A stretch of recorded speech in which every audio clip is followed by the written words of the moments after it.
Alors, bonjour à tous. Vous m'entendez? Tout le monde m'entend? Oui. Bienvenue à ce webinaire consacré au low-code, no-code, organisé par l'agence ADOC. Donc, je me présente, Frédéric Sanson, chargé de mission innovation au sein de l'agence. Donc, au sein de l'agence, dans le domaine du numérique et systèmes intelligents. Alors, avant de commencer, je vais vous rappeler quelques règles. Je vais vous demander de désactiver vos caméras, d'accord, de couper vos micros pendant l'intervention des intervenants. Vous allez pouvoir poser vos questions et pour cela, vous avez un chat sur le Teams. Donc, vous pouvez poser vos questions au fil de l'eau dans ce chat. Il y a un temps d'échange qui est prévu à la fin des interventions et nous y répondrons, enfin les experts y répondront. Ensuite, vous aurez un lien qui vous sera envoyé vers un questionnaire de satisfaction. Donc, nous vous invitons à le remplir, ce questionnaire. Et ensuite, ce webinaire sera en replay sur une chaîne YouTube. On vous enverra là aussi le lien vers ce webinaire. Et vous pouvez le regarder en boucle chez vous. Et voilà. Donc, ensuite, le programme. Le programme de ces webinaires. Donc, je vais vous présenter succinctement l'agence assez rapidement. Ensuite, nous aurons l'intervention de Microsoft avec Amélie Lair, qui nous présentera les outils Microsoft autour du no-code, du low-code, no-code, voilà. Merci Amélie. Ensuite, nous aurons une présentation de Martin, donc un gros temps, encore un temps fort autour du no-code, low-code, avec une intervention de Martin de la société Munity, une start-up toulousaine que nous accompagnons.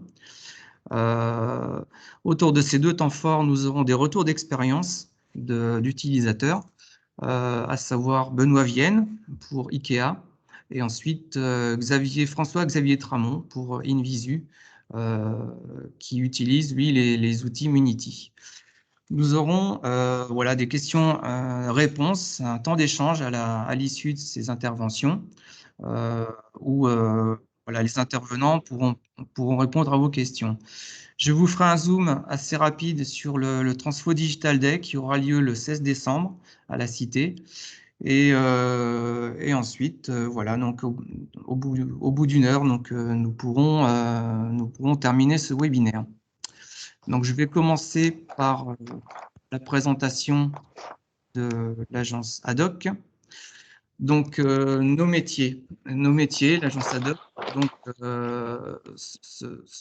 se découpe en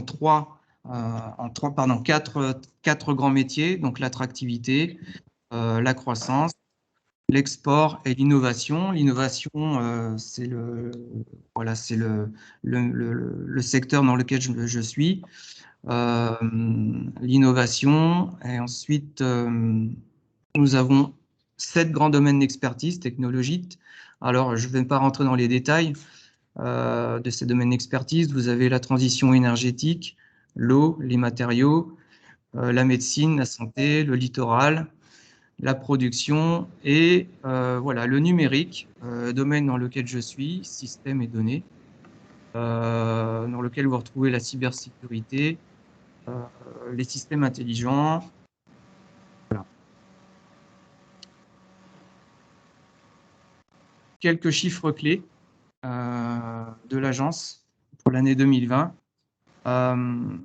Nous avons accompagné en 2020 plus de 5500 entreprises. C'est 1000 de plus que l'année précédente. Donc, ce qui prouve bien que en fait, l'année Covid n'a pas freiné voilà, le besoin des entreprises en termes d'innovation. Justement, en termes d'innovation, nous avons accompagné 1000 entreprises, ce qui fait à peu près 500 de plus par rapport à l'année 2019. Donc, une grosse année en année 2020. avec l'ensemble des projets d'innovation, nous avons accompagné ces entreprises à hauteur de presque 90 millions d'euros, d'accord, qui ont été mobilisés autour de l'accompagnement. Donc, encore une fois, ce qui prouve bien que l'année Covid n'a pas freiné le besoin des entreprises. Au contraire, elles ont eu besoin d'innover et nous avons été là pour les accompagner. Donc, maintenant, je vais passer la parole à Amélie de l'agence de Microsoft, pardon. Et voilà, donc c'est à toi, Amélie, je te laisse la parole. Vous voyez mon écran? Oui. Oui. Très bien. Donc, merci beaucoup, Frédéric. Je suis ravie d'être parmi vous ce matin. Donc, je suis Amélie Lerch, je suis chef de produit Power Platform chez Microsoft France. Je fais partie du business group Business Applications. C'est la même famille de produits que Dynamics 365. Donc, on va revenir un petit peu sur ce qui s'est passé récemment et donc cette situation inédite qu'on a traversée qui a accéléré très fortement le besoin de transformation digitale pour toutes les entreprises, quelle que soit leur taille, quel que soit leur domaine d'activité ou l'industrie concernée. Donc, on voit que chacun a besoin non seulement d'augmenter la fiabilité et la sécurité et de garantir une continuité de business, d'offrir une expérience client sans faille, de réduire ou d'optimiser les coûts ou d'accélérer sa façon de s'adapter aux besoins du marché. Donc, selon les entreprises, on peut avoir ce besoin de transformation digitale pour une de ces raisons, voire plusieurs, voire toutes. En tout cas, les motivations sont là et le besoin est de plus en plus pressant. On va parler aujourd'hui de low-code. Le low-code, c'est en fait une réponse à une situation actuelle qui s'accélère également, qui fait qu'aujourd'hui, la demande en matière de développement d'applications et également la maintenance tout au long de la vie de ces applications augmente. Elles augmentent tellement qu'on voit souvent le chiffre de 500 millions d'applications qui seront développées dans les 5 prochaines années, soit autant que ce qui a été développé en 40 ans, les 40 dernières années. Donc c'est plus qu'une accélération, c'est juste une explosion en termes de demande. On voit que les équipes IT commencent à avoir du mal à répondre à ce besoin des métiers. Et donc, plutôt que de se dire tout le monde doit devenir développeur professionnel, ce qui est impossible, puisqu'on sait qu'il y a une pénurie en termes d'expertise et de talent de développeurs professionnels. On estime qu'il y aura d'ici 2025 à peu près 4 millions de développeurs professionnels qui manqueront à l'appel par rapport aux besoins croissants de développement d'applications. Et donc, plutôt que d'aller droit dans le mur, ce qu'il faut, c'est permettre au plus grand nombre de commencer, de contribuer à ce développement d'applications. Donc, on parle de citizen développeurs. Les citizen développeurs, ce sont les employés de l'entreprise, qu'ils soient dans les bureaux ou qu'ils soient sur le terrain, qui jusqu'à maintenant utilisaient des outils comme Excel ou PowerPoint et qui ont une très bonne connaissance de leurs besoins au quotidien pour améliorer soit leur productivité, soit l'expérience client, soit les utilisateurs, et ça dans tous les domaines. Donc, on a des exemples de nos clients, que ce soit sur le terrain, par exemple pour la SNCF, sur les rails, ou pour beaucoup d'entreprises dans les usines également, il y a besoin d'automatiser des processus métiers. Donc, le low-code, c'est ce qui va permettre de mettre entre les mains de tous des outils de développement accessibles, faciles d'utilisation, pour que chacun puisse contribuer à son niveau à cette accélération de la transformation digitale. Ça permet donc de répondre à cette demande plus rapidement, de réduire les coûts, d'avoir un process simple et également une intégration parfaite avec tous les outils existants. On va y revenir. Donc, ce n'est pas uniquement l'IT, uniquement les développeurs pro ou les métiers, c'est tout le monde en même temps qui va contribuer, chacun à sa façon, dans ce processus de développement. Pourquoi adopter la culture low-code? Alors, Frédéric, je sais que tu utilises le mot no-code, low-code. En fait, il existe différents outils. No-code, ça veut dire qu'il n'y aura absolument pas besoin d'écrire une seule ligne de code.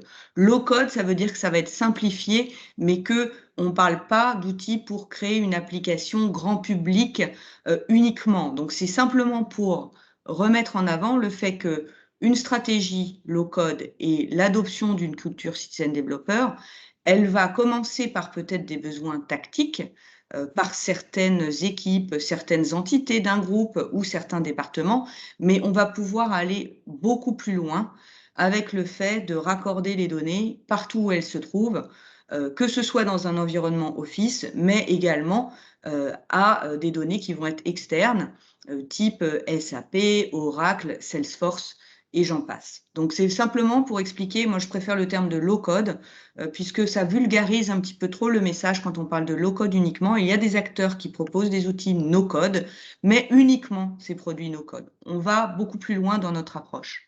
Donc, pourquoi adopter la culture citizen développeur et la culture low-code? Tout simplement pour définir une stratégie du changement de l'IT. L'IT, comme n'importe quel département, marketing, ressources humaines, finance, a opéré d'une certaine façon jusque-là, eh bien, il faut accompagner ce changement pour que ce soit un métier qui se renouvelle et qui continue à apporter, et je dirais même encore plus qu'avant, aux autres départements au sein de l'entreprise et être acteur et moteur de ce changement grâce à un certain nombre d'outils et de paramètres. Donc, je vous ai mis un certain nombre d'exemples. On ira un petit peu plus loin dans l'explication de ce que contient Power Platform. Il y a une partie de Power Platform qui s'appelle Power Automate qui intègre du RPA. Le RPA, c'est du Robotic Process Automation, donc c'est de l'automatisation de processus métiers qui va faire appel à certaines fonctionnalités d'intelligence artificielle et qui vont justement driver, être moteur de ce changement. On parle souvent dans les freins, il y a des personnes et beaucoup dans les DSI qui nous disent on veut éviter le shadow IT et si on commence à mettre des outils dans les mains des métiers, ça ne va pas nous aider. Au contraire, on permet d'avoir tout ce qui est sécurisé en matière d'authentification, de contrôle, d'administration de la plateforme. Et c'est donc vous qui allez décider à qui vous allez mettre quel type de données entre les mains. Donc, au contraire, il ne faut pas se dire parce que j'ouvre au métier, ça va créer du shadow IT. C'est l'inverse. Vous reprenez le contrôle et c'est vous qui décidez à quel rythme vous allez. On parle également de vitesse du business. On en a parlé tout à l'heure. L'objectif, il est d'aller plus vite et de mettre, par exemple, les audiences développeurs professionnels sur des sujets ou des scénarios extrêmement critiques et de commencer un certain nombre de processus par les métiers, par les équipes. Je parlais des ressources humaines, de la finance. Typiquement, on va pouvoir automatiser le fait de gérer des factures, automatiser des niveaux d'approbation, avec des envois d'emails automatisés, avec le fait de mettre à jour la donnée là où elle se trouve, etc. Donc, c'est vraiment une question de le low-code ne remplace pas ni les outils de développement professionnel, ni les outils de collaboration. Ça va venir renforcer et s'imbriquer dans tout ce que vous avez déjà en place. Et donc, le fait de pouvoir libérer la valeur des métiers, ce qui est très intéressant avec le low-code, c'est que les ressources humaines ont besoin non seulement d'attirer des nouveaux talents et les nouvelles générations, mais aussi de les garder. Et donc, vous verrez tout à l'heure avec l'expérience passionnante de Benoît d'IKEA, comment quelqu'un du métier, quelqu'un sur le terrain va pouvoir contribuer et apporter des idées et accélérer cette adoption et donc driver en fait l'innovation. On parle d'applications collaboratives. En fait, il faut voir Power Platform un petit peu comme une révolution, comme l'a été Teams dans les outils de collaboration. On sait qu'avec la pandémie, l'usage de Teams s'est accéléré. On a vu vraiment l'usage aller beaucoup plus loin, y compris dans des entreprises qui ne l'utilisaient pas jusque-là. Donc, l'idée, c'est que tout part de l'identité des utilisateurs avec une bonne gestion des données et une uniformisation des données pour éviter les silos, en mettant en place une certaine logique, en tenant compte des processus métiers de vos entreprises, avec une interface utilisateur de votre choix. Donc, au travers de Teams, au travers d'Android, de Mac, de Windows ou de Linux. Donc l'idée, c'est vraiment ça, c'est d'ouvrir toutes les possibilités avec, encore une fois, la partie low-code et la partie pro-développement. Donc Power Platform, je vais vous donner tout un tas de liens où vous pourrez en fait vous former à votre rythme sur notre plateforme, mais je voulais simplement rappeler que Power Platform, c'est pas uniquement Power Apps. Power Apps, c'est la brique la plus connue de Power Platform, mais Power Platform, ça intègre 3 marchés différents. Le marché de la business intelligence avec Power BI qui existe depuis plus de 10 ans et qui est très connu, mais qu'on va aussi de plus en plus mettre entre les mains des métiers qui jusque-là utilisaient Excel. Et ben demain, ils vont utiliser Power BI, ils vont pouvoir créer eux-mêmes leurs outils de reporting, partager ça, prendre des décisions prédictives et non pas a posteriori, justement en donnant de la valeur à cette donnée qui est présente mais qu'on n'exploite pas suffisamment. Power Apps, ça va être vraiment l'interface pour créer des applications low-code, Internet ou mobile, au travers de différentes possibilités avec des templates aussi existantes. Hein, vous n'avez pas besoin de partir de zéro. Power Automate, c'est ce qui va intégrer toutes les fonctionnalités de RPA et donc l'automatisation de processus métier. C'est-à-dire que vous allez pouvoir déterminer un nombre de tâches. On sait qu'il y a à peu près 40% des tâches qui sont faites au quotidien par tous les employés qui pourraient être automatisées. C'est-à-dire aller chercher un rapport, ouvrir un fichier Excel, envoyer un email pour faire valider le paiement d'une facture. Tout ça peut être automatisé et ça peut aller pas seulement à l'échelle d'un employé dans une équipe, ça peut aller à l'échelle de l'entreprise dans sa totalité. Power Virtual Agent, c'est ce qui permet de créer des chatbots intelligents. Et donc, c'est très intéressant aussi de pouvoir le faire de façon agile. Tout ça avec des fonctionnalités d'IA, avec plus de 500 connecteurs pour aller justement se raccorder à toutes les données existantes. Si jamais ce à quoi vous voulez vous raccorder n'est pas possible parce que ça ne fait pas partie des 500 connecteurs, vous pouvez aussi customiser des connecteurs spécifiques. PowerFX, c'est un nouveau type de langage low-code qui va permettre aux créateurs d'applications, par exemple, de saisir des données comme dans une barre d'outils Excel. On compare très souvent PowerFX à Excel. Dataverse, ça s'appelait le Common Data Service, c'est là où on va stocker toutes les données de façon uniforme. Donc, vous pouvez opérer dans l'environnement de votre choix. L'adoption de Power Platform va nécessiter, pour que ce soit fait correctement, d'avoir une stratégie et une vision. Donc, il va falloir définir les rôles, les responsabilités et qu'est-ce qu'on en attend de cette adoption du low-code. Il ne s'agit pas de dire « je prends cet outil parce que je vais pouvoir créer une application rapidement ». Pas du tout. Là où ça aura un effet sur le long terme, c'est si vous l'ancrez dans la stratégie de votre entreprise et que c'est positionné au plus haut niveau de votre hiérarchie pour que vous donniez la visibilité des enjeux et de ce que ça permet de faire à grande échelle. Il va falloir bien sûr déterminer comment vous voulez administrer la plateforme et toute la gouvernance qui va aller autour et le cadre que vous voulez mettre autour. Il va falloir embarquer différentes populations et les nourrir et leur faire apprendre et qu'ils se forment. Ça, vous allez aussi déterminer comment le faire, selon bien sûr la taille de votre entreprise et vos ambitions. Et bien sûr, Power Platform s'appuie sur tous les piliers critiques en termes de sécurité, de monitoring et d'administration.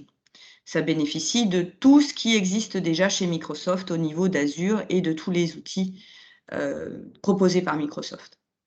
Donc, pourquoi aller vers une adoption du cloud Microsoft? On parlait du multi-cloud Microsoft. Aujourd'hui, on va parler d'un seul cloud Microsoft. Parce que si vous continuez à utiliser une approche traditionnelle, on se rend bien compte, vous regardez le schéma, c'est complexe.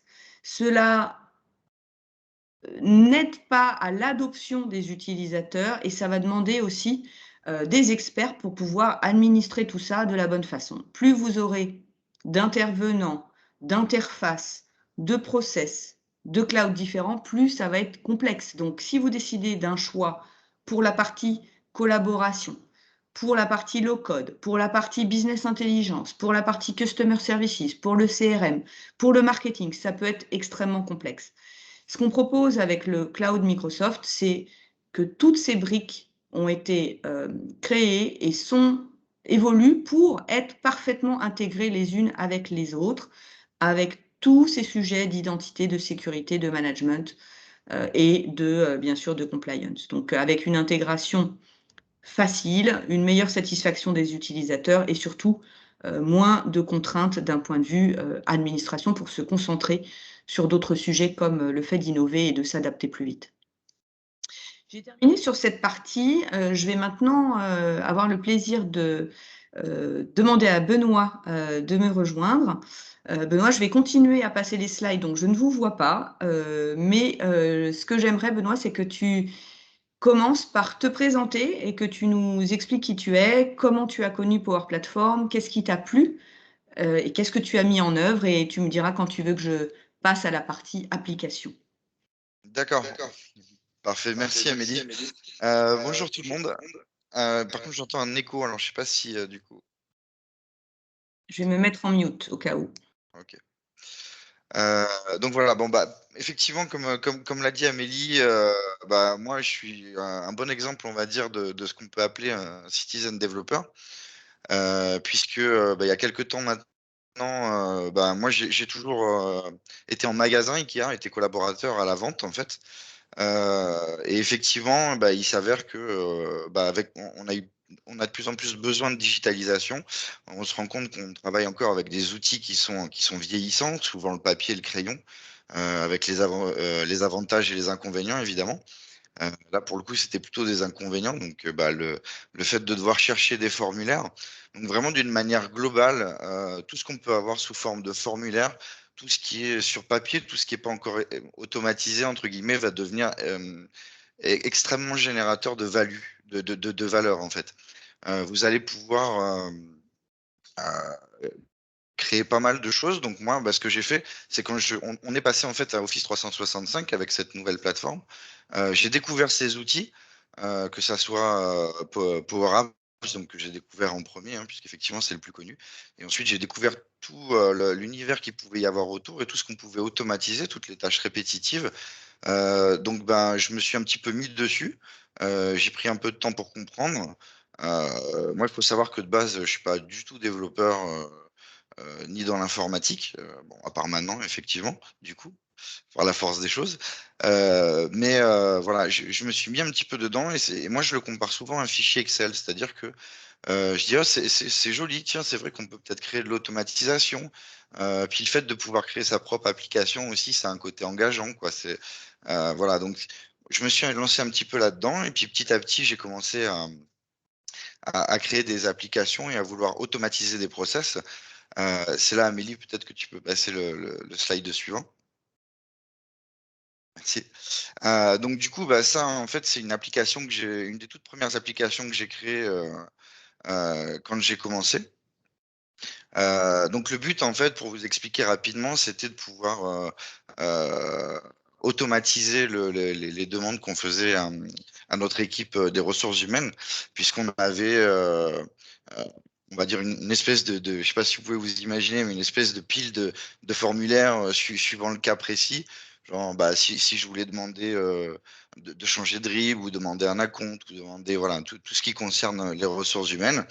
Donc, on allait voir donc le service, les ressources humaines très gentiment bah, nous montrer le formulaire à remplir. Et là, bah, évidemment, comme tous les formulaires, quand vous commencez à le remplir, on commence par vous demander les informations qu'on connaît déjà, c'est-à-dire votre nom, prénom, votre service, etc. Euh, ce qui, comme vous l'imaginez, peut être extrêmement chronophage puisqu'on doit quitter sa zone de vente. On n'est plus en face du client, donc à servir le client, ce qui peut être assez pénalisant. Et on doit aller trouver une personne de disponible au service des ressources humaines, justement, pour remplir ces formulaires. Et donc là, le but, c'était de créer cette petite application bah, pour pouvoir faire ça de manière automatisée, libérer du temps aussi aux collaborateurs, mais aussi à l'équipe des ressources humaines, puisque le traitement bah, s'en trouve de la même manière automatisé.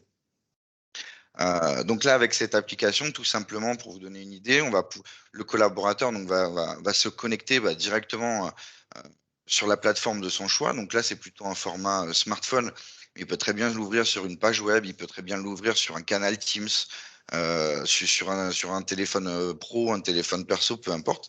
Donc c'est extrêmement flexible. Et en plus de ça, bah, l'avantage, vu que c'est des solutions qui sont natives, on va déjà reconnaître le collaborateur et l'ensemble de son profil. C'est-à-dire qu'on va pas avoir besoin de leur demander son nom et prénom, son adresse mail, voilà, donc toutes ces informations. Donc en fait, ça a été un gain de temps énorme pour nous, puisque pour une demande, par exemple, de changement de RIB, avec l'application, au lieu de devoir joindre le RIB, faire une photocopie ou quoi que ce soit, il y avait juste à prendre en photo. Ou alors, on pouvait aussi accéder directement à son environnement professionnel, à OneDrive, et partager un document. Donc nous, ça a été un gain de temps et d'efficacité d'environ 80%, 82% exactement, sur l'ensemble du process, hein, entre l'avant et l'après. Donc vous imaginez un très gros retour d'investissement, puisqu'en plus, cette application concerne un peu plus de 13 000 collaborateurs. Et c'est une application qu'on a envoyée, enfin qu'on a lancée un petit peu en prototypage pour pouvoir voir un petit peu ce que ça donnait, tâter le terrain, etc. Et du coup, il y a eu un engouement énorme parce qu'en fait, effectivement, ça a plus ce côté barbant de devoir aller chercher un formulaire ou de devoir effectivement euh, remplir les informations qu'on a déjà, etc. Donc au niveau du process, merci Amélie. Donc du coup, quand on est sur l'application, en plus, il faut savoir que c'est des données RH, donc c'est des données qui sont sensibles. Donc ce qu'on fait, c'est qu'il n'y a aucune connexion en fait entre la base de données et l'applicatif. Donc on va envoyer une requête avec les informations dont on a besoin via Power Automate, donc qui va entre guillemets automatiser les tâches. Et c'est le moment qui va remplacer comment dire, la saisie du formulaire, puisque côté administratif, on doit saisir aussi ces formulaires, faire des jolies photocopies qu'on met dans des jolis classeurs, qu'on met dans des jolies armoires. Vous imaginez bien que par la suite, après, pour aller faire le tri là-dedans, ça prend aussi du temps. Donc là, on a tout l'historique. Ce que je voudrais juste ajouter aussi à ce que disait Amélie tout à l'heure, qui était super intéressant, c'est le fait qu'aussi avec ces applications, on va générer de la donnée. Et pour moi, c'est aussi extrêmement important parce qu'on va pouvoir avoir une vision globale et de manière extrêmement simple sur l'utilisation de l'application, quelles sont les choses qui sont utilisées, qui ne sont pas utilisées, de quelle manière. Voilà. Tout ça, en fait, pour vous dire qu'on peut aussi continuer à développer cette application, à ajouter des fonctions et à développer dans le temps, en fin de compte. Et ce que je voudrais ajouter, Benoît, par rapport à ce que tu dis, souvent il y a des entreprises qui ont peur de se faire dépasser par la créativité en fait des employés et qu'il y en ait plein dans tous les sens. La solution après, c'est de faire une sorte de catalogue d'applications pour éviter justement qu'il y ait des doublons. C'est-à-dire que les citizen développeurs, s'il y a une idée qui est utile à d'autres personnes dans d'autres départements, il faut le flaguer, il faut le mettre en visibilité pour éviter que les gens passent du temps sur des choses qui ne sont pas utiles. Et le fait de pouvoir contrôler, administrer tout ça, ça permet de voir justement combien il y a de créateurs d'applications, combien il y a, comme tu le disais, d'applications qui ont été créées, combien de personnes les utilisent, et ça permet de faire le tri au fur et à mesure en fait de ce qui fait du sens ou pas. C'est exactement ça, c'est ce qui s'est passé chez nous, chez Ikea aussi. Du coup, au début, effectivement, hein, on avait peur de créer du shadow IT, de se faire un petit peu dépasser, de se dire ça va être comme les fichiers Excel, ça va être envoyé en 10 versions par mail, en copié, etc. Il va y avoir des données sensibles qui vont traîner dans des fichiers, on n'a pas la main dessus. Là, en fait, comme disait Amélie, c'est tout à fait le contraire. C'est-à-dire qu'on garde la main, on génère ces données, et en plus, on garde une vision globale dessus. Faut savoir qu'il y a aussi, avec ça, on n'en a pas forcément parlé, mais la création d'un centre d'excellence derrière pour garder la gouvernance et garder un œil dessus avec, voilà, on fournit un cadre, on fournit une structure et l'aspect sécurité aussi. Voilà. Et ensuite, donc, la partie traitement s'en vient aussi complètement réduite et optimisée, puisque derrière, c'est sous forme de liste où on va avoir directement une demande qui va s'incrémenter de manière automatisée. Et aussi, une fois que la demande est traitée, de manière automatisée, on va envoyer une notification au collaborateur. On va lui aussi lui fournir la possibilité d'avoir le suivi de sa demande pas à pas pour chaque étape, ce qui n'était pas le cas avant, puisque avant, on devait envoyer manuellement un mail ou prendre contact manuellement, donc chercher les coordonnées du collaborateur, prendre contact avec lui, lui dire où en est sa demande, etc. Et donc là, en fait, on se rend compte qu'on a automatisé le process du début à la fin, et en plus, on a généré de la valeur parce qu'on a créé de la donnée et qu'on peut la traiter derrière pour améliorer la solution. Donc là, ce qu'on voit derrière, c'est le back-office. Donc c'est une personnalisation on va dire entre guillemets, d'une liste SharePoint, où on va retrouver tous les éléments. Donc directement, en fait, l'équipe d'administration, donc qui va s'occuper de la demande, va avoir directement les infos, les informations qui l'intéressent au moment où il en a besoin. C'est-à-dire, c'est plus lui qui va aller chercher l'information, c'est l'information qui va venir à lui. On voit la chose à l'inverse. Et par exemple, on peut même rajouter des petites fonctions, tout simplement, comme on le voit dans le bas, il y a un petit lien. Et automatiquement, vous pouvez ouvrir une fenêtre de conversation Teams avec la personne qui a fait la demande, etc. etc. Voilà un petit peu pour la solution. Et donc, pour en finir là-dessus, moi, du coup, c'est quelque chose qui n'existait pas dans notre entreprise, qui a fortement intéressé IKEA.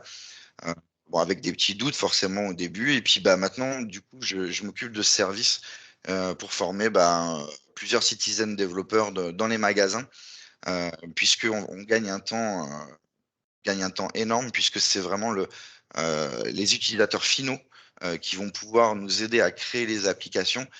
Donc ceux qui vont les utiliser, hein, ça évite des échanges interminables pour définir le besoin, etc.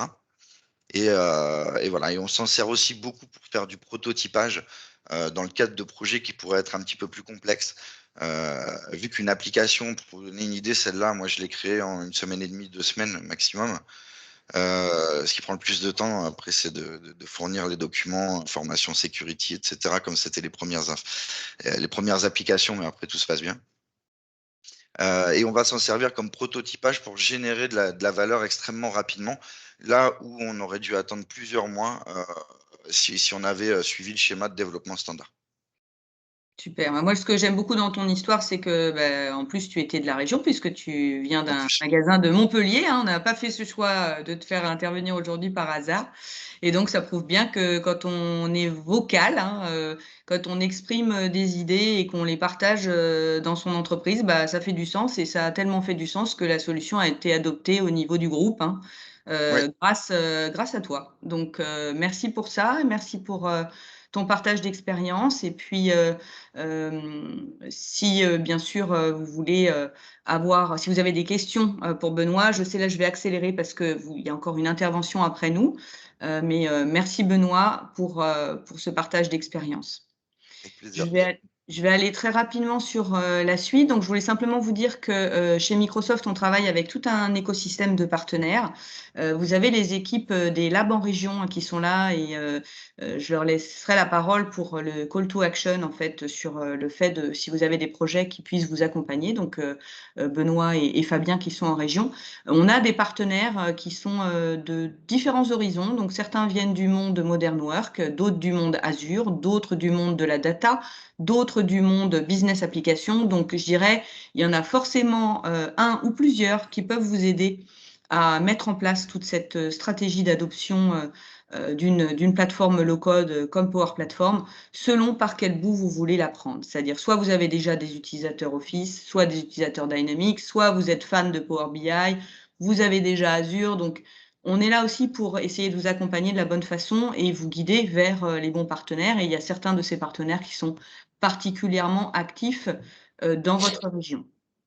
Et bien sûr, ils peuvent vous permettre de faire des workshops dédiés, des hackathons, tout un tas d'activités possibles selon votre besoin. On vous partagera tous ces liens. Donc, il y a un club Customer Success qui existe dans lequel vous pouvez vous inscrire pour poser toutes vos questions. C'est un canal Teams très simple. Il en existe un sur Bizaps, donc qui intègre les sujets Dynamics et Power Platform. Il en existe un sur Azure, un sur Modern Work. Vous pouvez vous inscrire aux trois si vous voulez. Il y a aujourd'hui à peu près 200 participants sur celle de Power Platform et Dynamics. C'est récent, ça a été ouvert il n'y a pas très longtemps. Donc, vous pouvez poser toutes vos questions, échanger avec des experts en direct au travers de ces clubs. Je vous ai remis le lien vers toutes aussi les histoires de nos clients. Ce sont ceux qui en parlent le mieux. Là, on a une histoire qui est récente. Il y a H&M qui a mis en place un Center of Excellence de façon assez impressionnante. Donc, vous trouverez toutes les histoires IKEA et plein d'autres, y compris des clients français, bien évidemment. De la documentation, des parcours d'apprentissage pour vous former à votre rythme, selon votre niveau. Vous pouvez être débutant, avancé, expert. vous pouvez aussi vous former pour passer des certifications. Et puis, un lien avec tout le calendrier de toutes nos formations en ligne et également le lien pour vous inscrire à toutes les annonces, un résumé des annonces qui ont été faites sur Ignite le 8 décembre prochain en français par Virginie Infanti et Olivier Masterlez. Donc, tout ça, on vous partagera les liens. Voilà, je laisse la parole à Fabien ou à Benoît si vous le souhaitez rapidement pour clôturer le fait de vous accompagner.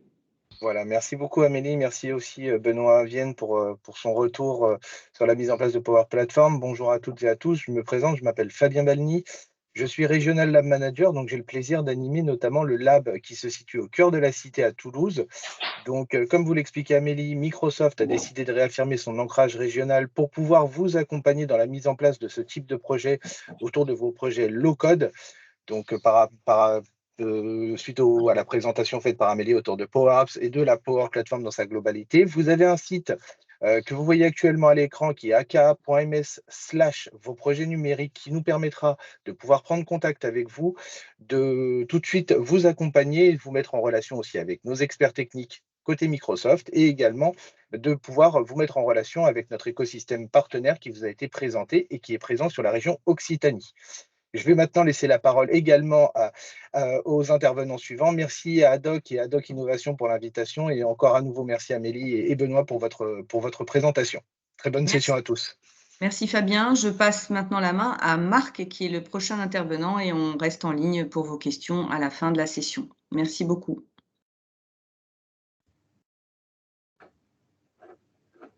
Alors du coup, c'est Martin, mais oui, c'est mon tour, je pense, Frédéric. Il y a moins qu'il y ait eu un Marc, mais je pense. Non, excuse-moi Martin. Pas de souci. Ça m'a mis le doute du coup. Merci Amélie.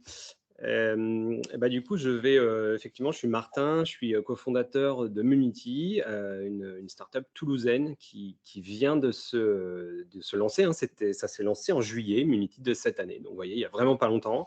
En revanche, je suis ravi d'être là et de pouvoir parler de notre approche avec vous et puis aussi d'en apprendre plus en même temps sur tout l'écosystème Microsoft que je connais un petit peu. Et c'est formidable parce que c'est vraiment complémentaire à tout ce qu'on peut essayer de faire avec Munity aujourd'hui. Donc, je vais vous présenter ça. Je vais partager mon écran pour que vous ayez aussi ma presse. Hop. Et c'est parti. Tac. Normalement, tout le monde voit mon écran. OK. Je vais donc reprendre. Donc Munity, en effet, merci Frédéric pour l'invitation et pour discuter de notre approche du low-code avec Munity.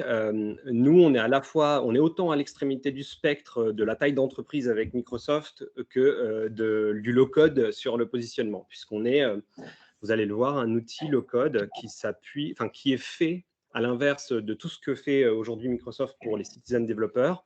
Nous, on essaye d'accélérer et de simplifier le travail des développeurs.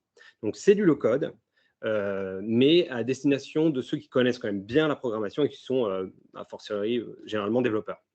L'intérêt de Munity sera pas forcément uniquement pour les développeurs, mais en tout cas pour l'usage, ça sera quand même pour les développeurs, vous allez le voir. Et puis, vous allez voir que finalement, l'usage, la valeur, avec François-Xavier qui parlera après moi, n'est pas uniquement pour des développeurs. En gros, pour vous expliquer Munity, je vais essayer de le faire le plus simplement possible parce que c'est quand même c'est technique. Je ne suis pas issu de la technique, mais c'est quand même assez technique. Il faut qu'on rappelle quelques petites choses aussi, au-delà de la différence entre no-code, low-code et développement, dont je reparlerai un petit peu. C'est aussi la manière dont on crée en général une web application. Quand on crée une web application, c'est un constat qu'on a fait avec mes associés, et c'est un truc où j'espère que je vais enfoncer des portes ouvertes pour vous tous, mais je vais le rappeler. J'ai demandé, moi, à la personne la plus intelligente que je connaisse, c'est quoi les étapes pour créer une web application? Cette personne, vous la connaissez tous, c'est Google. Et Google, elle nous dit quoi? Pour créer une application, il y a 8 étapes sur lesquelles on ne peut pas tergiverser. C'est bien savoir quel problème on veut résoudre, préparer ses workflows, en tout cas, voilà, les flux de l'application, comment ça va se passer sur l'application une fois pour résoudre ce problème, prototyper ou en tout cas même faire juste des croquis de cette application, aller chercher de la validation du marché sur l'intérêt de résoudre ce problème de cette manière-là, et ensuite choisir son arsenal, donc ses outils pour construire l'application, tester l'application, oui, c'est important parce que sinon on va quand même dans le mur si ça marche mal. Et enfin, héberger et déployer en continu cette application avec ses mises à jour. Donc ça, c'est pour les grandes lignes de c'est quoi construire une web application. Pour vous expliquer où est-ce qu'on se situe avec Munity, avant tout, eh ben, en fait, on se situe sur les dernières étapes. C'est pour ça que je dis qu'on est quand même plutôt pour des développeurs. Nous, on ne va pas vous aider sur des process, automatiser des process qui seraient déjà, par exemple, facilement automatisables avec Microsoft, avec toute la galaxie d'outils Microsoft qui sont très pertinents pour ça. Nous, on ne va pas vous aider sur définir le problème que vous allez à résoudre avec Munity. Munity, vous allez le voir, on va donner en fait aux développeurs tout, c'est ce qu'on appelle un framework full stack, c'est-à-dire une compilation des meilleures librairies, des meilleurs frameworks, donc des cadres de travail pour les développeurs, et en plus du tooling spécifique que Munity apporte, de l'outil spécifique que Munity apporte aux développeurs, pour qu'ils construisent et développent une application très rapidement. On va dire vraiment les bases de toute application. Oui. Pardon, il y a peut-être une question en temps réel? Non. Donc, Munity vous accompagne sur le choix des outils, des langages, des librairies. Tout sera pré-configuré et vous aidera à construire du coup de fait. Mais vous aurez quand même à construire avec Munity la spécification de votre métier, enfin de votre secteur d'industrie, on va le voir. Mais on aura fait pour vous le testing de tous les composants et on va aller, même si ce n'est pas encore le cas aujourd'hui, parce qu'on est encore très très early dans la solution, on va aller jusqu'à héberger et déployer en continu l'application avec Munity aussi. Mais ça, on va le voir. En tout cas, Munity, ça vient d'où? Ça vient d'un constat qu'on a fait, qui est celui de l'innovation. Alors, on vient de l'entrepreneuriat avec mes associés, Marie-Céla et Cyril. On vient d'un écosystème très toulousain qui est celui de l'IoT Valley à la Belge, que j'espère que, en tout cas parmi vous, qui est à peu près connu de tout le monde, mais je vais rappeler les bases. L'écosystème de l'IoT Valley, il a été créé à l'époque pour digitaliser l'industrie et en fait valoriser des nouveaux services à base de données industrielles. Ou alors industrielles et plus largement à la base de collecter des données, en quoi ça permet de créer des nouveaux services qui créent de la valeur. Et on va le voir avec le cas de François-Xavier juste après, un super exemple assez simple. Eh bien, à l'IoT Valley, quand je les ai rejoints à l'association en tant que responsable de l'accélération des startups, avant de créer Munity, j'ai rencontré Marie-Céla et Cyril qui, eux, avaient créé un logiciel, on va dire, du code pré-mâché pour toutes les startups et les partenaires, on va dire, grands groupes ETI de l'IoT Valley qui voulaient créer de l'innovation à partir de la donnée très vite. Et en fait, on leur donnait du code pré-mâché qui correspondait aux attentes de tous les utilisateurs aujourd'hui. C'est-à-dire, ils avaient un ensemble, tout le code prêt pour déployer une solution en quelques heures, en tout cas de base, avec la gestion des utilisateurs, de la collecte de données, visualisation de la donnée et exploitation de la donnée. Et cette exploitation, c'est quoi? C'est avoir des seuils avec des notifications sur smartphone, par mail, par SMS, et puis automatiser des tâches en plus qui peuvent arriver derrière et que tous nos clients et utilisateurs pouvaient coder par-dessus. Et ça, c'est un super essai, un premier essai de la part de l'IoT Valley de faire ça pour l'écosystème, mais il y avait un plafond de verre et il y avait des problèmes à cette démarche qui était que quand on donne du code à quelqu'un, ce n'est pas forcément un cadeau. Parce que ce code, comme l'a dit Amélie aussi, en fait, il faut le maintenir. Ce code, il est un très gros problème qui se passe dans l'innovation, puisque en gros, nous, notre focus avec Munity, c'est d'accompagner l'innovation, les explorateurs de ces nouveaux services qui veulent créer des entreprises à base d'un logiciel. Et pas trop la transfo digitale interne des entreprises. On est plutôt sur la création d'innovation et un pilotage de l'innovation pure. Le problème, c'est que quand on lance un projet comme ça, quand on veut lancer une start-up, en tout cas, on veut complètement digitaliser son entreprise, on va avoir forcément une limitation de temps, une limitation de ressources. On va avoir des demandes de nos clients qui vont être grandissantes et de plus en plus précises pour aller chercher des nouveaux clients, et ça va être compliqué. Et surtout, la technologie avance extrêmement rapidement, plus vite que mes développeurs ou même moi-même, je ne peux être au courant des meilleures pratiques qui arrivent. Ce qui crée tout ça, de la dette technique. C'est-à-dire que moi, je vais aller prendre des raccourcis, je vais prendre beaucoup de services tiers, comme on l'a expliqué un peu tout à l'heure, je vais mélanger des tas de manières de faire, ce qui va me créer un amont de dette technique qu'on représente chez Munity par un monstre, que vous retrouverez sur le site, il est présent partout, c'est notre fan, enfin c'est notre mascotte, pardon. Et ça crée de la dette technique. En gros, une architecture qui n'est pas forcément adaptée, qui devient l'effet, en gros, plat spaghetti, que même en interne, les DSI connaissent très bien, et surtout un chiffre incroyable, mais 50% des ressources techniques d'une startup dites-vous bien, quasiment de toutes les startups. Nous, on a passé notre temps, on a interviewé 100 fondateurs en France de startups, des licornes aux muses, aux petites startups.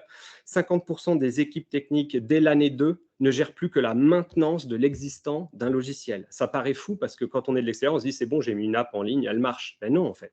Les composants d'une application, il y en a des centaines de différents qui dépendent même d'une centaine.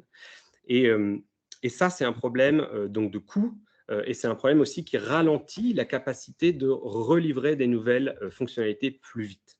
Et c'est ce problème principal qu'on a voulu attaquer en créant Munity, d'après le premier logiciel qu'on avait fait au sein de l'association.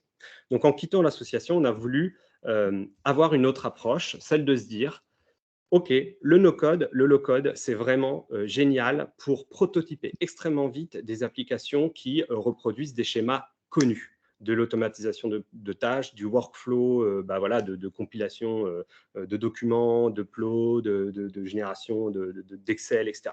En revanche, pourquoi toutes les startups recherchent des développeurs? Malheureusement, 0,3% de la population sont développeurs. Donc, clairement, il y a un manque de développeurs, d'où l'intérêt du no-code et du low-code.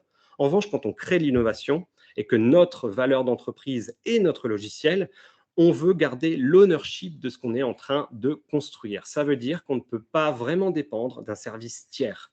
Et demander à toutes les startups qui recrutent des développeurs pourquoi elles recrutent des devs pour créer du code vraiment traditionnel, full stack, front, back, toutes ces technologies vraiment de développeurs. En fait, ce code, c'est leur propriété, en fait. C'est la vraie grosse valeur. Ils ont évidemment leur portefeuille client a de la valeur, et ça, c'est clair, leur exécution a de la valeur. Mais leur propriété aussi pure est ce code.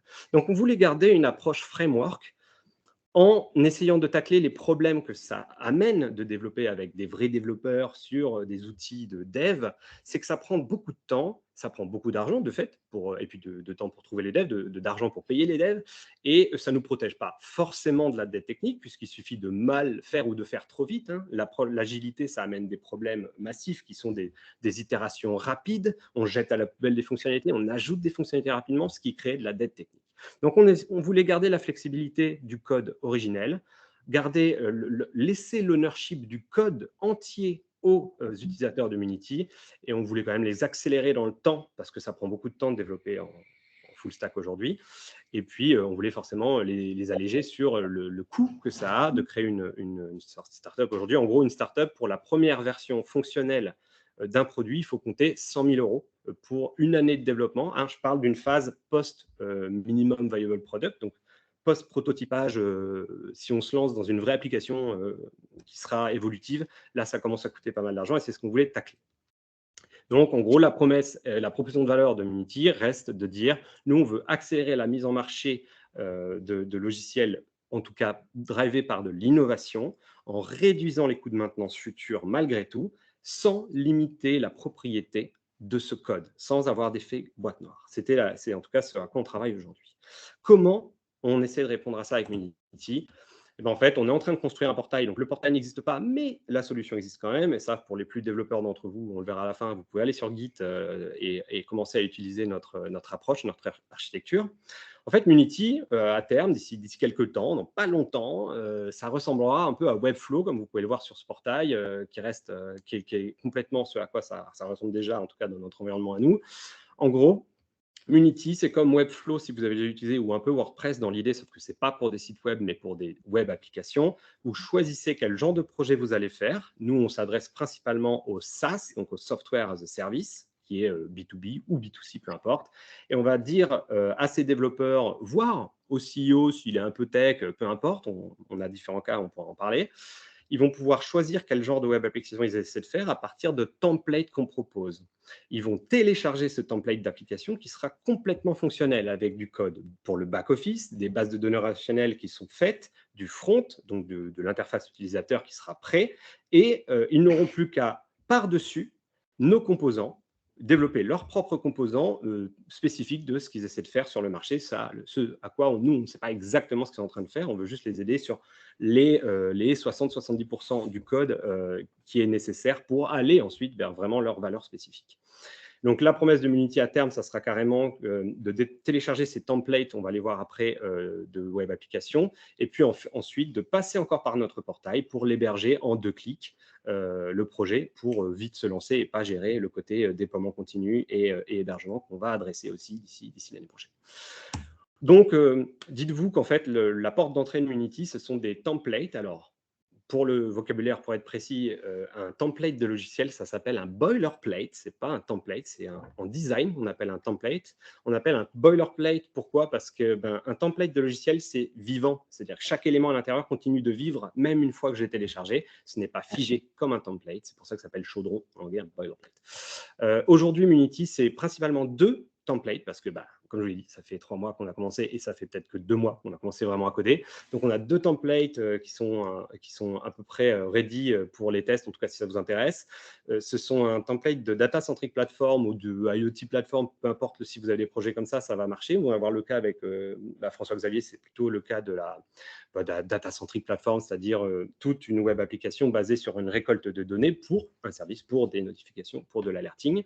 Et puis derrière, on peut aussi utiliser Munity simplement comme son propre back-office produit, parce que peut-être vous avez déjà construit toute une application, mais par contre, niveau back-office, vous n'avez pas assez de monitoring, ou alors vous avez des tas de systèmes de machines en entreprise à monitorer, et vous voudriez réunir tous les flux, et bien Munity a un back-office pour ça.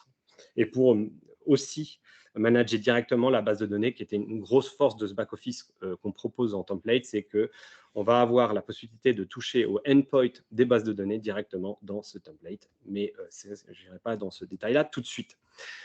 Comme je vous le disais, ça, c'est super pour la vélocité d'avoir des templates, des boilerplates, du coup, de web application. Comme ça, je le télécharge, bim, j'ai une première version où il y a toutes les grandes bonnes pratiques d'un logiciel qui sont attendues par mes utilisateurs, le login, je peux inviter des collègues sur l'application, je peux voir des données en allant me plugger à ma source de données ou à ma base de données, je peux les voir afficher, je peux les manager, créer des notifications, etc. Ça, c'est super. En revanche, si on regarde ce schéma ici, vous voyez ma souris? Oui. Donc, du coup, nous, Munity, on se passe au milieu. On est un peu le corps architectural des web applications qui vont être construites. La partie au-dessus, c'est toutes les parties custom que vont rajouter les développeurs d'un projet. C'est-à-dire que nous, on va leur dire, voilà, utilisez tous nos composants de base. N'y touchez pas particulièrement, vous pouvez les désactiver, vous pouvez reconstruire les vôtres si vous voulez. Inspirez-vous de nos bonnes pratiques parce que c'est aussi ça la vraie promesse de Munity. Regardez comment on a essayé de créer une clean architecture, on n'a rien inventé, ce n'est pas rocket science, on a juste aggloméré les meilleures pratiques de développement dans notre code, en fait, dans toutes les librairies qu'on utilise. Et on va dire aux personnes, maintenant, tous ces composants Munity que vous avez utilisés, nous allons les entretenir et les maintenir pour vous à distance via du package manager, donc pour nos composants front, interface utilisateur ou back sur le système d'administration des workflows et des données. Donc, nous, on maintient tous nos composants. Les utilisateurs de Munity peuvent construire leurs propres composants en s'inspirant de la manière modulaire dont on a fait Munity pour que ce soit un maximum clean et donc lutter un maximum contre la dette technique qui représentera à terme, de toute façon, on ne va pas éliminer toute la dette technique, c'est évident. Par contre, on va essayer de se protéger un maximum et de protéger les utilisateurs. Donc voilà, clean architecture, c'est extensible, c'est scalable, c'est modulaire pour permettre ces itérations rapides qu'ont souvent à faire, enfin, ce qui est nécessaire pour les startups. Voilà pour l'approche. J'espère que ce n'est pas trop technique, je ne vous ai pas perdu, mais en tout cas, retenez que Munity, c'est du template, du boilerplate pour des web applications qu'on construit avec totale propriété du code et qui seront maintenus à distance par Munity, par des package managers sur tous les composants utilisés. Voilà, on ne réinvente pas le low-code ni le low-code, puisqu'en fait, pour la petite histoire, le low-code a commencé à exister dès le premier jour où on a commencé à compiler du COBOL, puis du C. Et en fait, à chaque fois qu'on avance depuis le binaire, on compile des autres langages. Et donc, cette compilation, c'est ce qu'on essaie de faire avec un framework Munity full stack, donc qui intègre le front, le back et les bases de données, et au final, même des templates d'application. On n'est qu'au début, mais si ça vous intéresse, aujourd'hui, je ne peux que vous inviter à nous rejoindre sur Discord. On a un serveur Discord qui est ouvert, voici l'adresse, ou contactez-moi ou mes associés si vous voulez parler un peu plus de Munity. Et puis, je vais laisser la parole à François-Xavier pour un exemple assez concret d'utilisation de Munity. Et je vais partager ta présentation par la même occasion. On l'a mis où? Elle est là. Hop. Et là, voilà, tu as ça, tu as tes flèches. Bonjour tout le monde. Donc, je vous amène pendant quelques... Tout le monde m'entend, ouais. Je vous amène quelques minutes dans le monde de la piscine.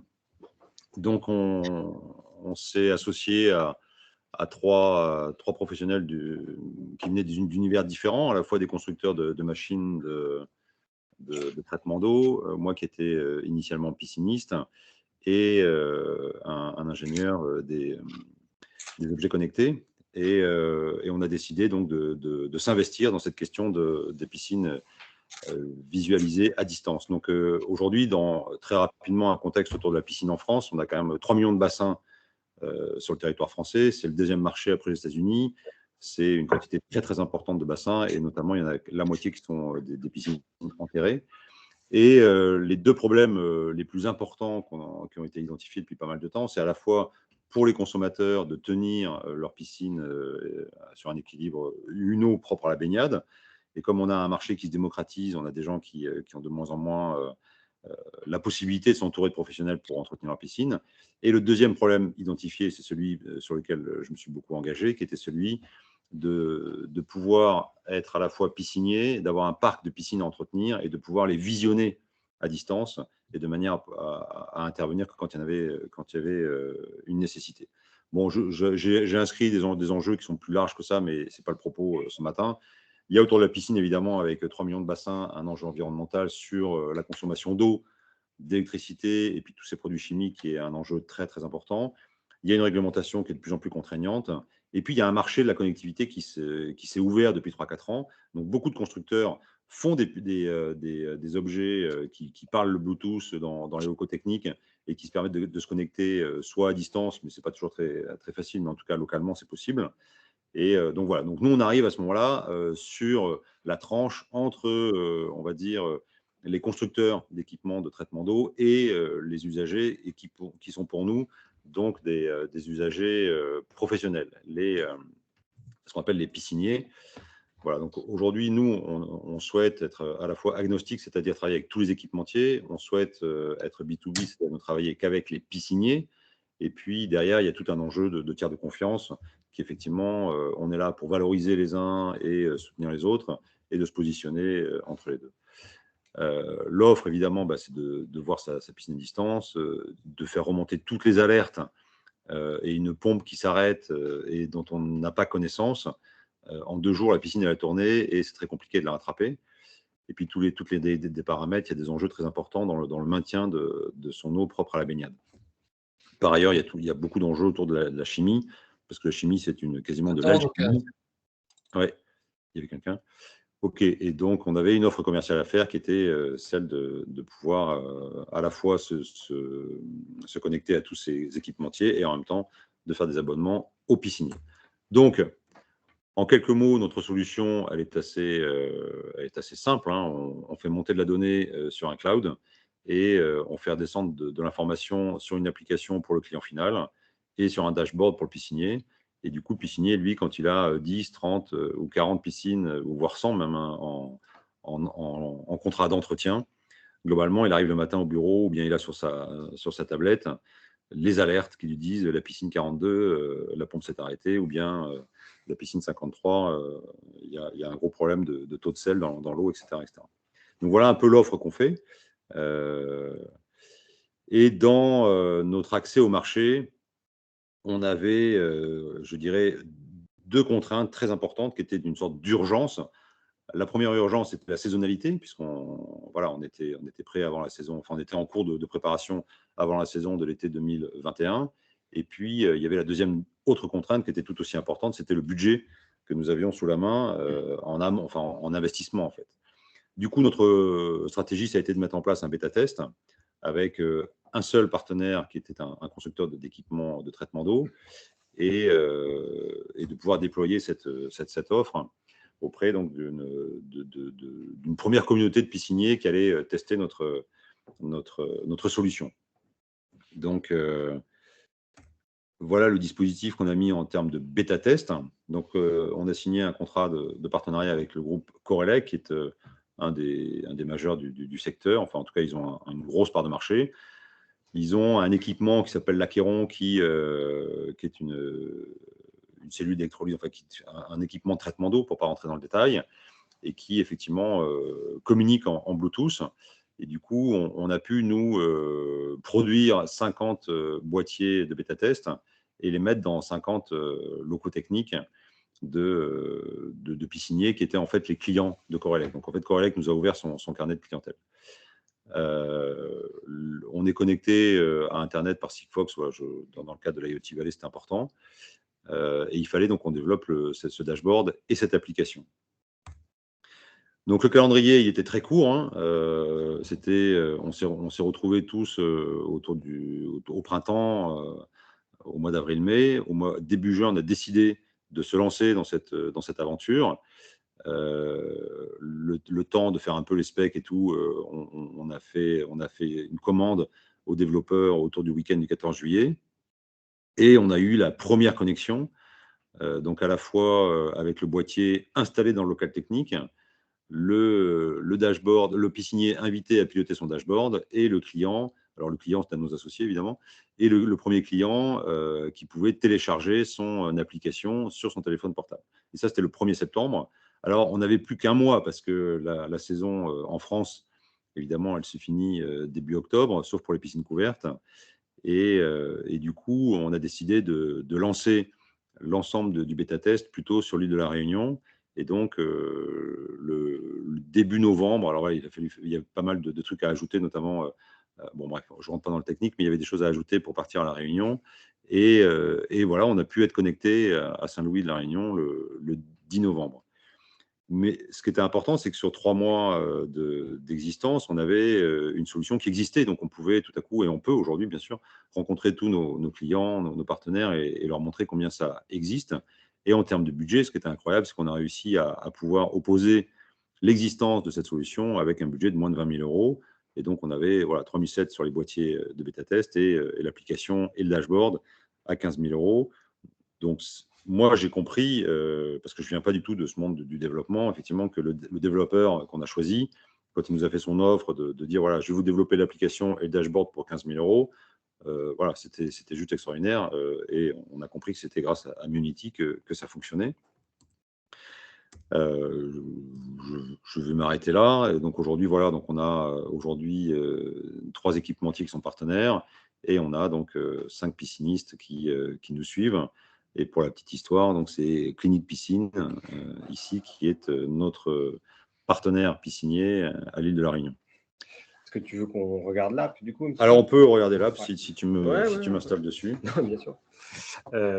Ouais, puis l'idée en fait c'est ça, c'était de se dire capitaliser sur ton prototype, ce bêta-test, capitaliser dessus. Alors, pourquoi j'ai plus ma caméra? Ah oui, je ne peux pas partager en même temps.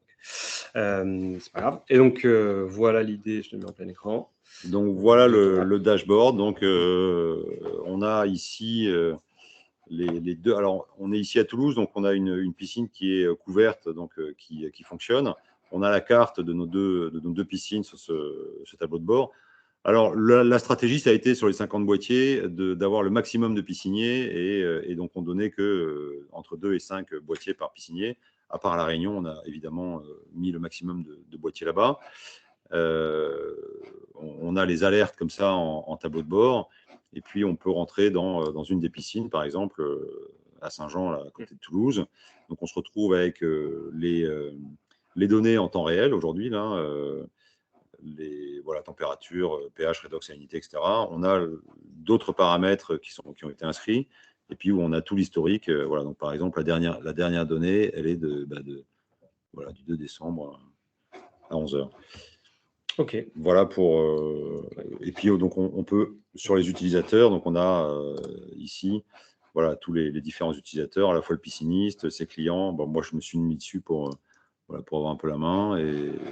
Et du coup, on peut ajouter une piscine, on peut en retrancher, on peut, etc. Bah, Donc, merci. c'était très fonctionnel. Merci. Et ouais, et l'idée, c'est pour nous, enfin, l'idée du développeur qu'on a dit, je vois que Munity est en train de se lancer, je vais l'utiliser. Son idée, lui, c'était de dire comme ça, tu auras la capacité, même si c'est pas moi plus tard, de continuer à développer ton application comme tu veux avec quelqu'un d'autre. Ça sera documenté, ça sera testé et ce sera prêt à l'évolution. C'est un peu pour ça que lui il se disait c'est un super conseil que tu commences là-dessus. Et merci François-Xavier, merci Frédéric. Je peux te laisser la main si tu as récolté des demandes de questions, enfin des questions entre-temps. Alors, merci à vous. Très intéressant, c'est un retour d'expérience. Malheureusement, je ne vois pas de questions sur le chat. Donc, c'était très clair, visiblement. Si quelqu'un veut poser des questions en live, vous êtes les bienvenus. Oui, bonjour Patrice. Ça serait une question pour Benoît d'IKEA. Moi, je suis un peu dans le même cas et à chercher à créer quelque chose, mais en fait, je pars de zéro et savoir un peu comment il a été accompagné, quel a été un peu votre parcours, une auto-formation sur les sites internet ou est-ce que vous avez été accompagné par quelqu'un pour avoir le minimum de connaissances techniques pour pouvoir avancer.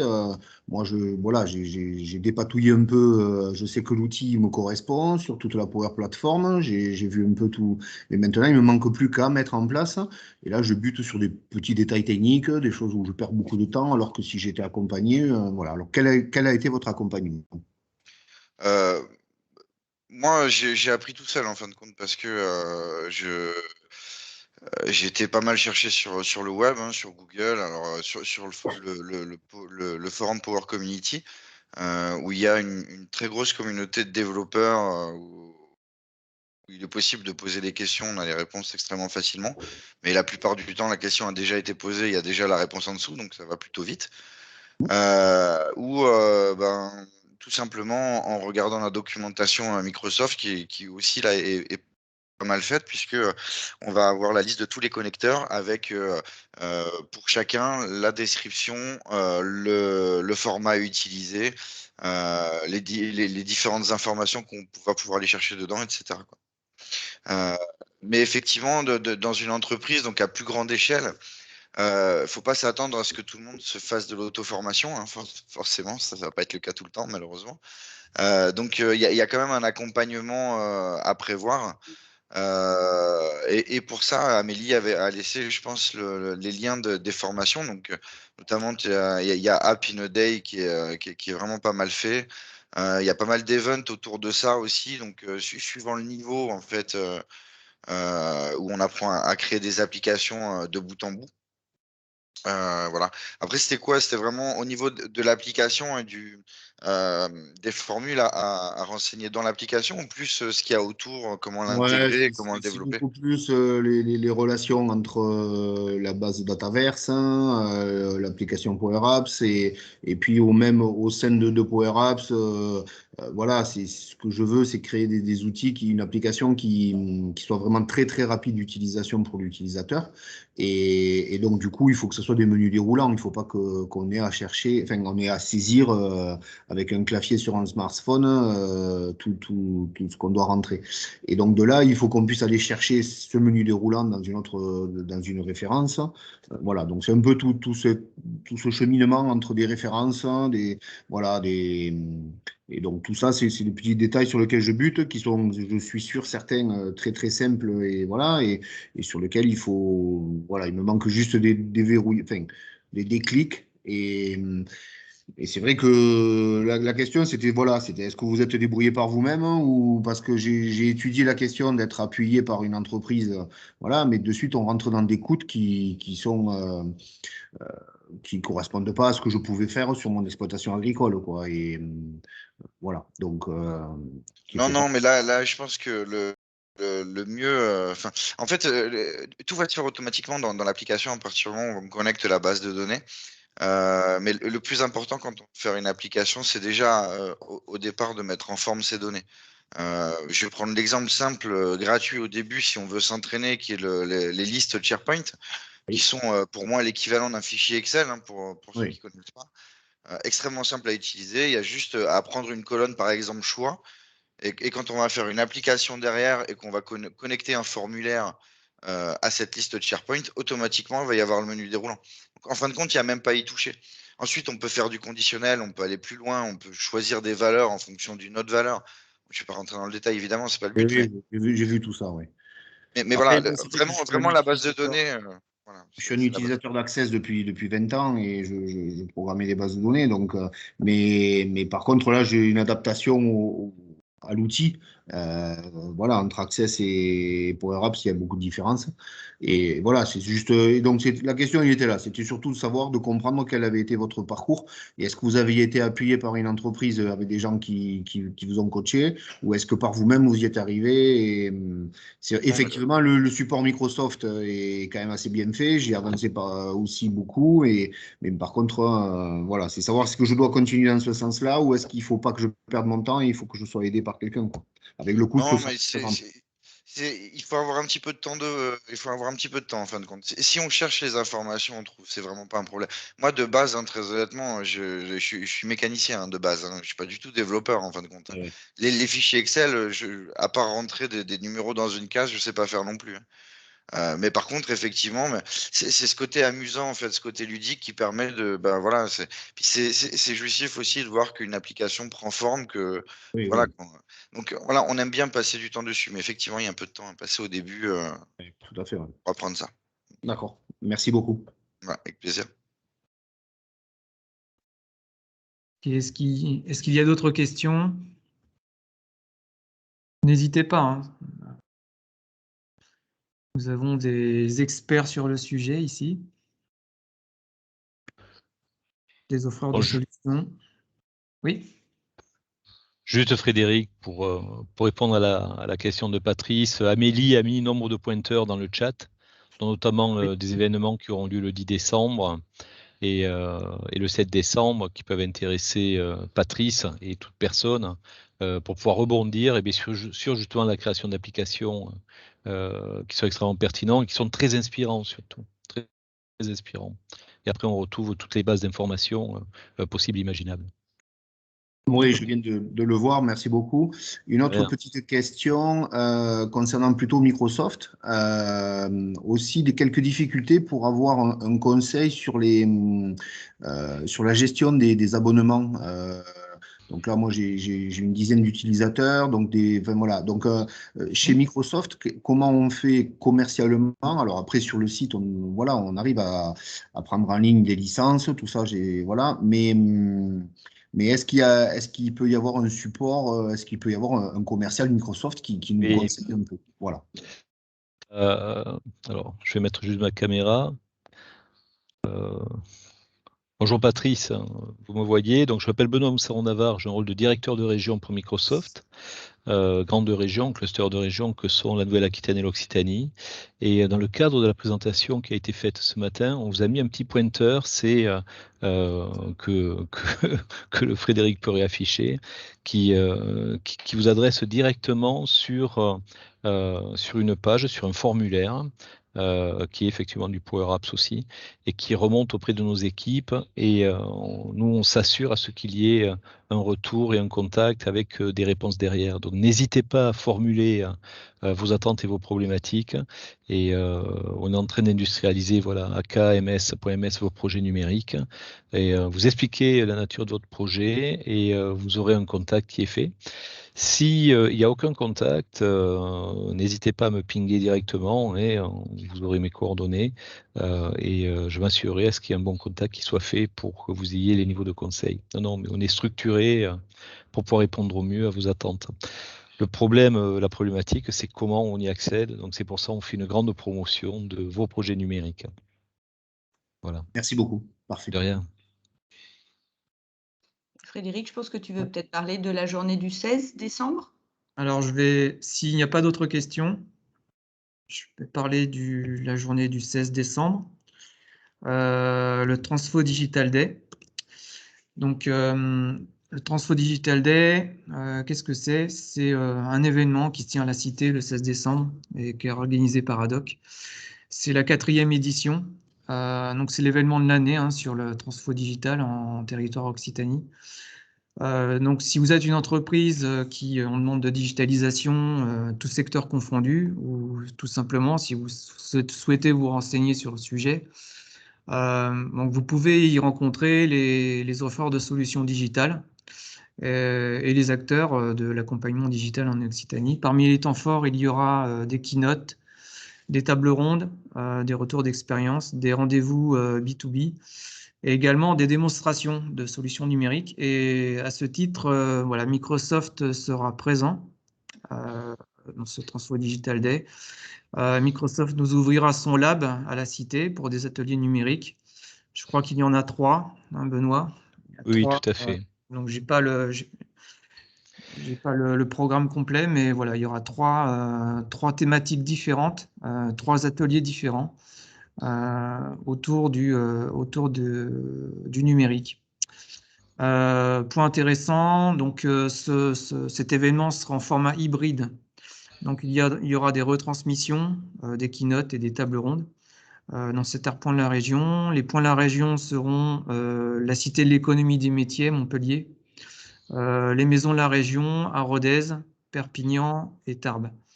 Donc les rendez-vous B2B se feront en présentiel sur chaque site. Donc du coup, voilà, dans les maisons de la région ou à la Cité. Donc une plateforme logicielle en ligne a été mise à disposition pour s'informer, s'inscrire et faciliter la prise de rendez-vous. Vous avez le lien là sur la présentation. Je pourrais vous mettre aussi en off un lien vers un accompagnement personnalisé. Parce que petite nouveauté, voilà, cette année, en amont de la manifestation, les entreprises pourront avoir un pré-diagnostic en ligne afin de déterminer en fonction de leur maturité digitale. Voilà, elles pourront avoir un parcours personnalisé qui permettra de rencontrer des experts du numérique. Voilà. Donc, Oui. Benoît, si tu veux rajouter quelque Oui, chose.